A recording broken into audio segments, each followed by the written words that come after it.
Je vais tordre le cou un peu aux règles de l'exercice qui voudraient que je fasse des remerciements d'entrée à certaines personnes, parce que prendre la parole dans certaines circonstances, si elle honore, n'en demeure pas moins une épreuve. Et être convié à présenter l'ouvrage d'une haute autorité devant un parterre aussi éminent relève d'un privilège d'exception, mais aussi d'une mise à l'épreuve délicate de l'intelligence et de la retenue. Car que dire lorsque l'on est appelé à commenter la pensée d'un homme dont la parole déjà fait autorité?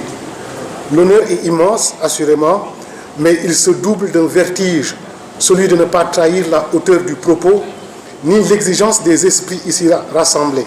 Je me tiens donc devant vous avec cette gravité qui sied au moment rare, conscient que toute approximation serait faute et toute complaisance serait trahison, d'autant que j'ai un professeur dans la salle, donc il me faut être un peu plus rigoureux dans ma démarche. Donc vous comprendrez que c'est non sans une certaine appréhension que devant la solennité de l'instant, je me tiens devant vous et je vous demande d'accorder à mes éventuelles défaillances la grâce et l'indulgence que l'on réserve aux exercices où l'admiration le dispute à l'anxiété. Que votre bienveillance en cette circonstance vaille mansuétude pour mes égarements, si tant est qu'ils trahissent moins la pensée que l'émotion. Alors, comme le veut la tradition, et selon les exigences de bienséance qu'impose ce type d'exercice, il nous appartiendra d'ordonner notre propos en deux temps distincts mais complémentaires. Nous évoquerons d'abord l'homme, dans sa trajectoire et sa posture, avant de nous pencher sur l'œuvre dans sa portée intellectuelle et sa résonance politique. Mais nous nous permettrons une petite incise pour des questions. Prof, j'espère que le plan est cohérent. Alors, l'homme d'abord.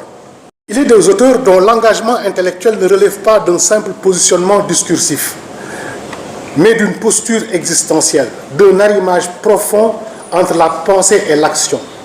Lassana Gagny Sakho appartient à cette catégorie rare de figures publiques dont la réflexion procède d'une expérience assumée, traversée à la fois par l'épreuve du terrain et par la rigueur de l'analyse. Haut diplômé, dirigeant, consultant et observateur critique de la vie publique, M. Sakho a su, au fil des années, conjuguer hauteur de vue et ancrage concret, refusant le confort de la théorie désincarnée et le cynisme de la technocratie sans vision. Sa voix s'est imposée progressivement comme celle d'un praticien averti, soucieux de restaurer la consistance du projet public dans un contexte de fragmentation institutionnelle et de démultiplication souvent stérile des structures d'exécution. Homme de tenue, de retenue, de mesure, à la courtoisie feutrée, toujours d'une distinction naturelle et à la parole juste, il parle avec justesse, sans emphase, mais avec cette gravité tranquille des esprits posés. Lassana Gagny Sakho incarne avec une rare constance cette politesse seigneuriale que notre société, hélas, semble avoir reléguée aux marges de la modernité. En lui survit quelque chose d'un art de vivre disparu, fait d'élégance sobre, de distinction naturelle et d'une attention sincère à l'autre, qui rappelle que la dignité n'est pas une posture, mais un ethos. Chez lui, la courtoisie n'est pas un artifice, mais une manière d'être, un respect profond de l'autre. Le livre que nous accueillons aujourd'hui, Agence publique d'exécution face aux défis de la performance, cas du Sénégal, s'inscrit dans cette veine à la fois critique et constructive. Il ne s'agit pas d'une compilation de rapports administratifs, ni d'un répertoire d'indicateurs de performance, mais d'une méditation stratégique sur la trajectoire d'un modèle de gouvernance en mutation à la lumière de ses impasses comme de ses promesses. En réalité, l'auteur ne se contente pas de décrire, il interroge, il met en tension, il décape. À travers cette œuvre, il poursuit une double ambition. Comprendre les orthopédies et les archéologies profondes qui président à la création et à la prolifération, et même parfois à la désaffection des agents publics. Et surtout, il propose une nouvelle grammaire de l'action publique, articulée autour de l'efficacité, de la responsabilité et de la finalité collective. Il faut enfin souligner, avec sobriété mais fermeté, que ce livre ne procède pas d'une neutralité feinte. Il est l'expression d'un engagement assumé. Lassana Gagny Sakho n'a pas seulement interrogé la gouvernance publique depuis le confort du commentaire.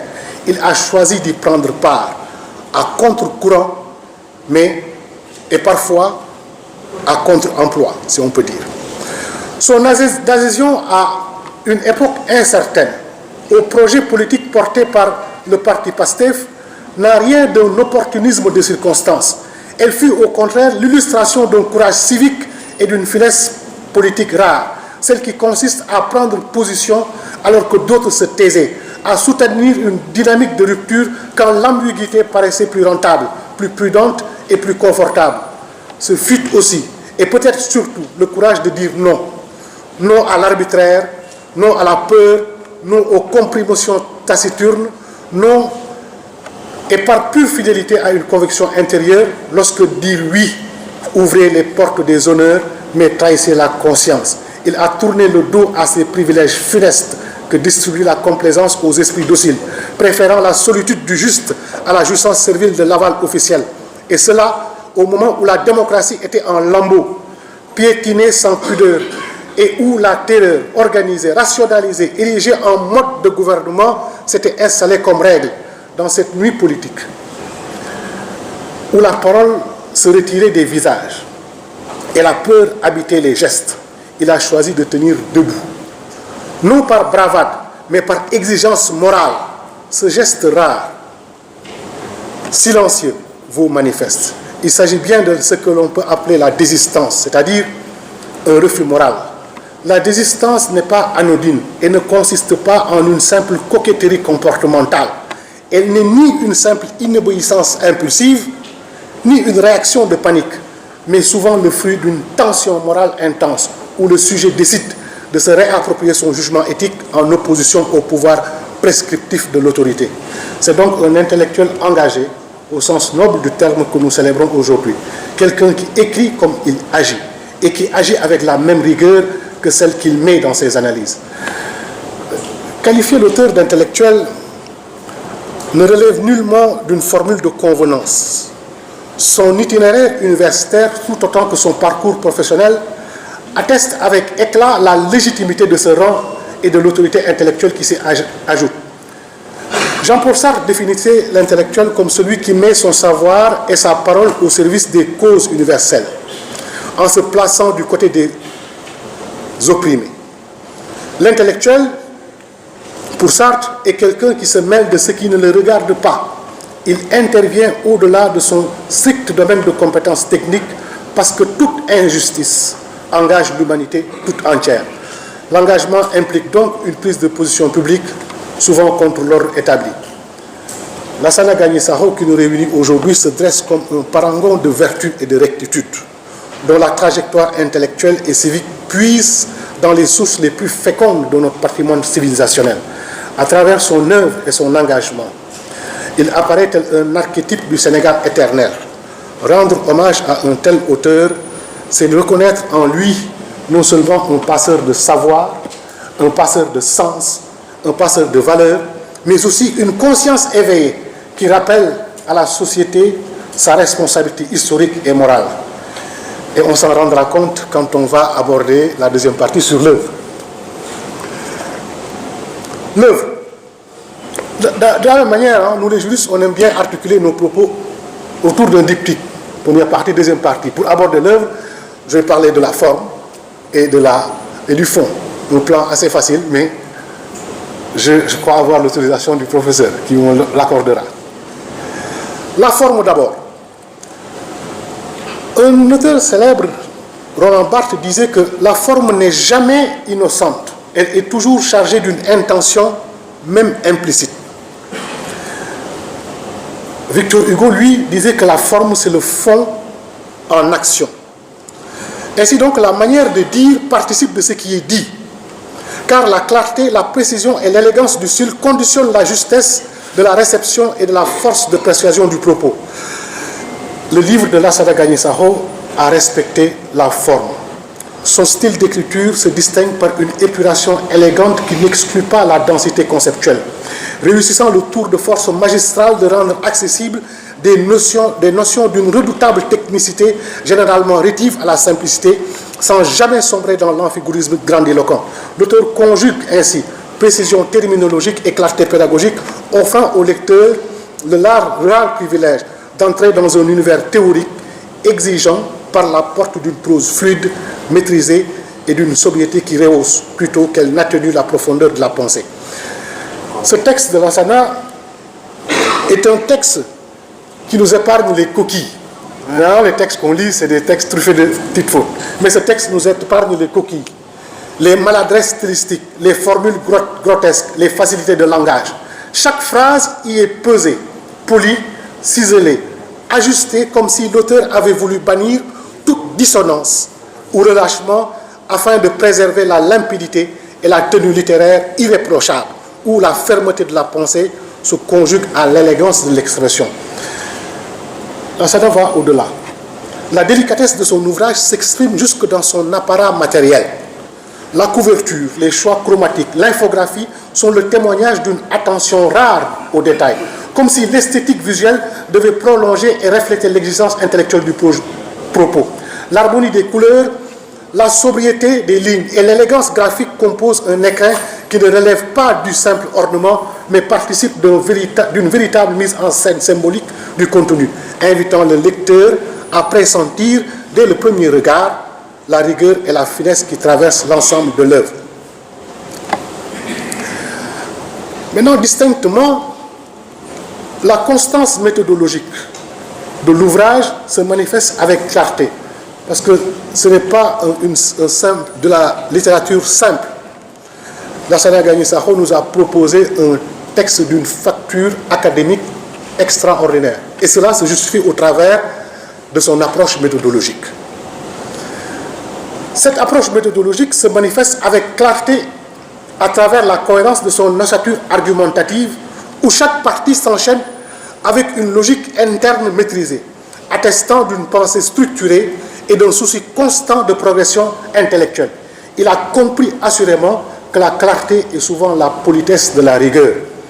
Au cas particulier, la première partie du livre s'ouvre sur un appareillage conceptuel solidement charpenté, où la revue littéraire s'articule à un ancrage théorique explicite et à la mobilisation de concepts opératoires, en intégrant les notions comme la performance dans l'administration publique, qui fait écho au livre du professeur sur la gouvernance, qui sont d'ailleurs ses grandes thématiques. Il l'intègre dans le livre. Le New Public Management, ou encore les formes différenciées de leadership et de gestion du changement, l'auteur fait montre d'une capacité à inscrire son analyse dans les débats académiques contemporains tout en adoptant une posture réflexive. Cette progression interne, allant du repérage critique des référentiels à l'examen de leur implication organisationnelle, traduit une conscience claire des prérequis épistémiques nécessaires à la construction d'un objet scientifique en sciences sociales. L'autre pilier de cette première partie de son livre, à savoir le chapitre sur la méthodologie, confère à l'ouvrage un gage supplémentaire de robustesse. Le fait d'expliciter les fondements épistémologiques, de détailler la stratégie de recherche, de présenter le terrain d'enquête et les techniques de collecte des données illustre une volonté de transparence et de traçabilité du raisonnement scientifique, en distinguant clairement posture théorique, dispositif méthodologique et instruments empiriques. L'auteur se conforme aux standards de recherche les plus exigeantes en sciences sociales. La seconde partie du livre exprime la même rigueur, en déployant une ossature analytique qui distingue nettement la présentation des résultats et leur mise en perspective. L'exposé commence par les données issues de l'observation, garantissant un ancrage empirique qui se prolonge dans l'exploration des perceptions. Enfin, l'articulation vers les implications qu'on devine à la fois pratiques et théoriques parachève la démonstration en opérant un retour réflexif sur les résultats. Cette boucle herméneutique où les données empiriques sont réinscrites dans un cadre analytique préalablement construit témoigne d'un haut degré de maturité scientifique. Et on va cette présentation de la forme laisse augurer d'une densité dans le fond. Maintenant, c'est ce fond-là qu'on va essayer de voir comment il a été mis en branle dans le cadre de ce document de très haute facture. L'auteur s'attaque à un monument qui est l'administration. L'administration a toujours été un objet de réflexion majeur pour les juristes, chacun s'efforçant à cerner à partir de sa fonction et de son rôle dans l'architecture de l'État. Beaucoup de grands juristes ont attaché leur nom et leur réputation intellectuelle à l'ancienne administration. Gaston Gèze, Oriou, ainsi de suite. Mais le point d'entrée qu'a choisi l'auteur est l'agence publique d'exécution. Et si on jette une vue d'ensemble sur la trame qui gouverne la pensée de l'auteur, on est littéralement subjugué. Lassana Gagny Sakho accomplit un véritable tour de force heuristique en conjuguant deux démarches que l'on oppose souvent. La pensée en finalité, donc la téléologie, et la pensée en interaction, donc le systémisme. Et en mobilisant la dimension téléologique, il interroge les phénomènes à l'aune de leur vocation ultime, des horizons normatifs et éthiques qu'ils prétendent servir. Mais il ne s'enferme pas dans l'abstraction des fins proclamées. Son analyse finaliste est articulée à un regard concret sur les interactions, des relations dynamiques et des médiations pratiques qui façonnent la réalité. L'auteur nous rappelle que la création des agences publiques d'exécution, qu'il nomme agenciation, procède d'une volonté de modernisation de l'action publique et d'une quête d'efficacité dans la mise en œuvre des politiques publiques. Ces agences-là se caractérisent par une relative autonomie administrative et financière vis-à-vis de l'administration centrale, censée leur conférer une souplesse, une réactivité et une spécialisation technique. Ces structures permettent d'introduire des logiques de performance, d'imputabilité et de contractualisation dans l'action publique. Leur pertinence réside aussi dans la capacité à mieux traduire les orientations stratégiques de l'État en actions concrètes tout en mobilisant une expertise sectorielle pointue. Ces agences sont également perçues comme des instruments de déconcentration fonctionnelle rapprochant l'État de l'usager en évitant les lourdeurs bureaucratiques traditionnelles. Sous ce regard, l'intérêt de l'ouvrage de Lansana réside dans sa capacité à articuler une lecture empirique et des projections normatives. La problématique qu'il retient s'attache à mettre en lumière la question de la performance des agences d'exécution dans le cadre de la mise en œuvre efficiente des politiques publiques. Cette problématique conduit l'auteur de manière corrélative à interroger et à identifier les facteurs structurels, organisationnels et contextuels susceptibles de constituer les obstacles à l'atteinte de la performance. Le diagnostic est sans appel. Les agences d'exécution ont souvent été conçues comme des panacées organisationnelles censées contourner les lourdeurs, les angles morts et les inerties administratives classiques. Mais, à défaut de régulation, de supervision claire et de cadres stratégiques cohérents, elles deviennent des entités flottantes, presque aberrantes, peu redevables, parfois redondantes, voire inefficaces. Lassana Gagny Sakho ne se contente pas de la platitude de ce constat. Il avance des pistes. La rationalisation du périmètre d'action, la clarification des responsabilités, la professionnalisation des acteurs publics, la mise en cohérence des ressources et des missions. Vous l'aurez compris, le propos de l'auteur s'inscrit dans une filiation théorique de haute tenue. Lassana Gagny Sakho se situe dans la ligne de pensée d'auteurs comme Michel Crozier. Michel Crozier, qui, dès les années 1960, dénonçait le phénomène bureaucratique comme un système rigide peu propice à l'adaptation et à la performance. À la suite de Crozier, des figures comme Christopher Hood, Elliot Friedson et Marc Considine ont interrogé avec rigueur les mutations managériales de l'État, notamment à travers le prisme du New Public Management. Pettigrew, que l'auteur cite, définit le New Public Management comme consistant à favoriser l'intrusion de modèles et de personnes issues du secteur privé dans le secteur public.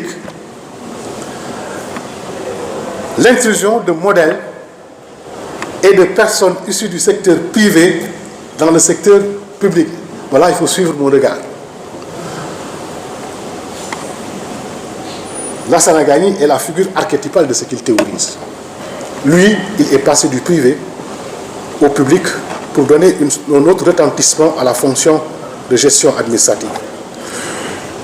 Donc, c'est à cette tradition critique et réformatrice que se rattache en toute légitimité le travail de M.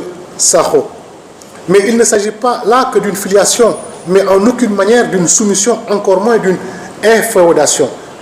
En effet, Lassana Gagny Sakho fait montre d'une souveraineté épistémologique qui constitue l'un des fondements incontournables du développement réel endogène.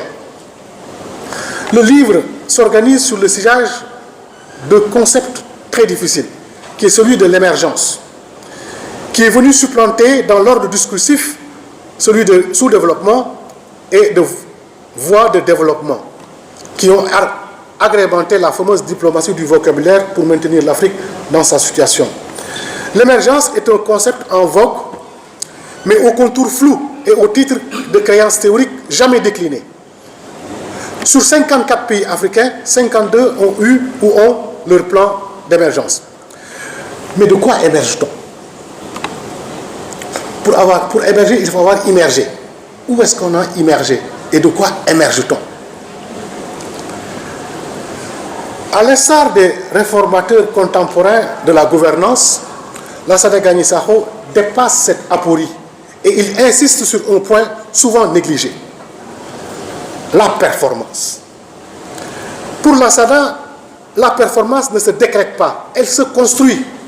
Et elle se construit dans une temporalité longue, par un arbitrage lucide entre objectifs politiques et moyens managériaux. Il appelle à une réforme fondée non sur l'imitation mécanique de modèles importés, mais sur une appropriation contextuelle des principes d'efficience, de transparence et de redevabilité. La plume de l'auteur s'inscrit dans le prolongement des grands éclairages doctrinaux de l'État, doctrinaux sur l'État. Elle se situe dans une filiation intellectuelle exigeante, où l'État n'est pas seulement perçu comme une structure administrative, mais comme une puissance instituante, garante du bien commun et de l'équilibre social. C'est l'un des points que met en avant Lassana dans les apports managériaux lorsqu'il appelle à professionnaliser les organes de gouvernance. Et en cela, il y a un écho très pertinent avec les écrits du professeur Sakho, qui aujourd'hui travaille sur des problématiques liées à la performance dans les administrations publiques.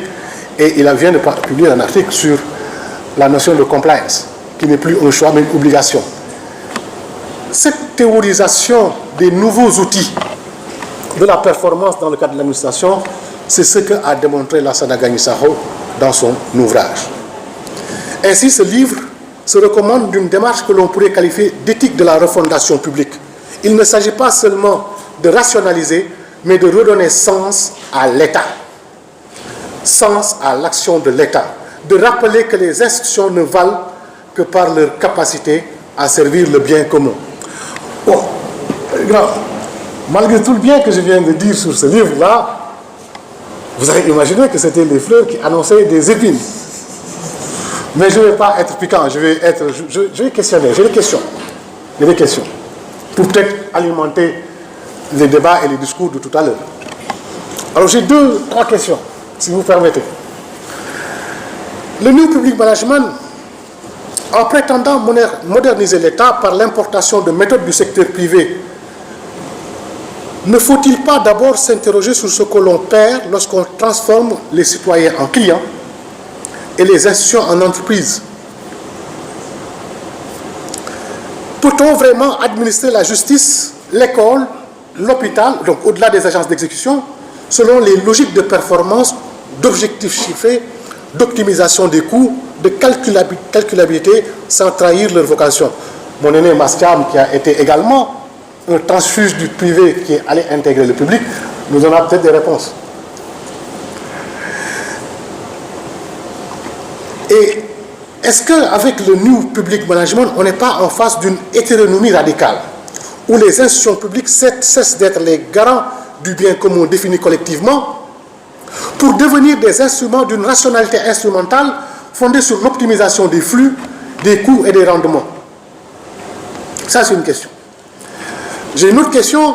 Que devient l'action publique lorsque la finalité politique cède le pas à la rationalité comptable?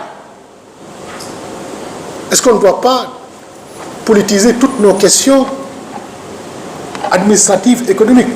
Le grand débat qu'on a aujourd'hui sur l'audit citoyen de la dette du Sénégal, c'est une question politique. Elle sort des logiques administratives et comptables. Si on restait dans des logiques administratives, comptables, financières, le Sénégal doit, le Sénégal va payer.